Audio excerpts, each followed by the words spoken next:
Hello and welcome to this week's edition of Newsgram. Before we begin, I need to tell you that today's program does touch on some mental health issues that might be sensitive for some listeners. We talk about depression, ADHD, anxiety, self-harm, and suicide. Not a lot, but if those issues disturb you, we do touch on them. But it's also about perseverance, strength, and the birth of a serial killer. Here's Mai Thompson, author of All Angels Have Wings, to set the scene. The first scene in the book is the first chapter you're going to read. It's the prologue. It's about a woman getting buried alive in a forest. And that's where we meet the killer for the first time. The sound of the shovel was deafening, and he was in no hurry. Took one slow but determined dig, one after the other. The soil slowly building in a pile next to him, while the hole in the ground now reached his knees. At no point in time did he puff or complain, almost like he did not tire. He just kept digging and whistling the same short melody over and over.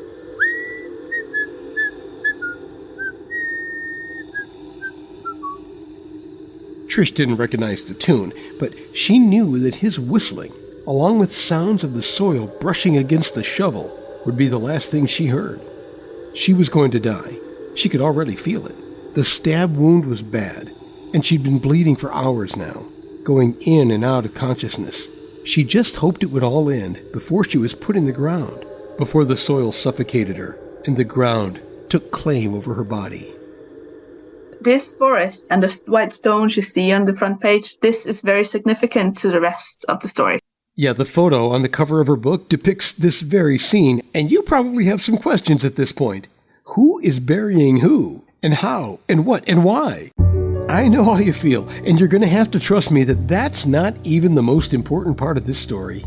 The fastest way to resolve those feelings is to just stop listening to this podcast and download a copy of Mai's book. Now, don't actually do that right now, because I have a lot more to tell you, and it begins with the why. Because this story is a tale born out of therapy. It wasn't even intended to be a story. Let me take you back to December of 2019. I started to struggle a lot with my mental health. It got worse and I got into a very dark place, and I started going to therapy because I needed it.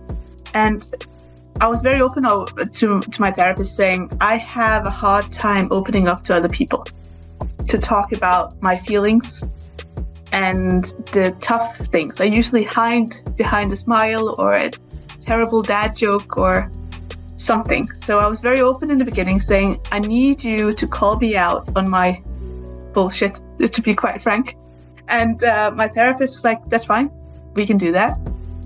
And as we talked, he pointed out that I seem to be a very creative person. And he said, well, would it help for you to maybe write all this down?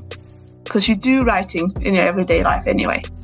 So maybe all these feelings that you cannot articulate to me, then write them down. And I found that if I wrote the feelings down and then blew them out of proportion, so made them much bigger than the feelings I was sitting with, they became visible to me in a way that I could see them, I could see what could have caused them. And then slowly I started to put them onto this person, Linda, the main character. As she transferred her feelings to Linda in a very dramatic way, it became a self-help journey for Mai and a page-turning adventure for you and me. Linda is Mai at her roughest. Heavily depressed, doesn't really take care of herself, doesn't really think about herself, and wants to take care of everyone else. The me that's not good for myself. And of course, there are other characters as well that owe their personalities to Mai, like Andrea. She is the me that I needed to be for myself. So you'll also see throughout the book how Andrea is this rock and this safe place for Linda throughout the story. And I see that as the person I would have wanted myself to be. If I was going through that myself, I would have needed a person like that. And then there's Arnold, a character made up of a whole group of people. That's the support system. That's all the friends, the families, asking if you need help, but you don't want to quite accept it because you want to go through it yourself. Without him, Linda would not be alive.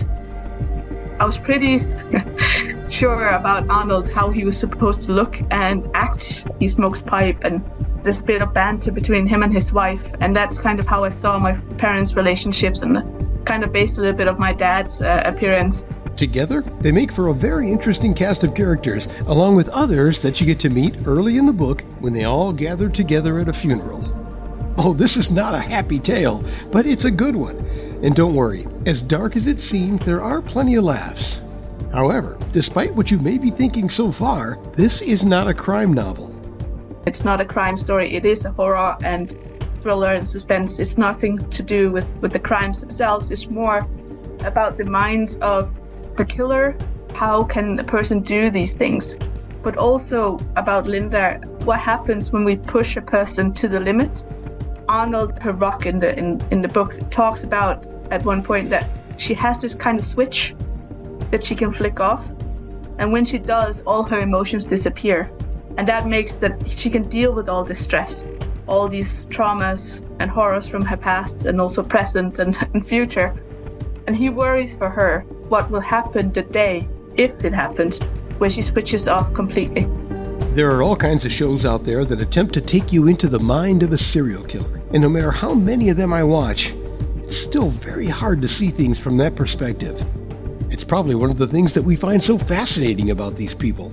It's a dark, confusing world. And gazing into that abyss can be a mind-bending journey. When you really reach rock bottom, it's not about being evil to other people, but you're being really evil and mean to yourself. So you have those similar feelings. I've also had suicidal thoughts and been in a really rough state. I was not able to take care of myself, and I was really rough to myself.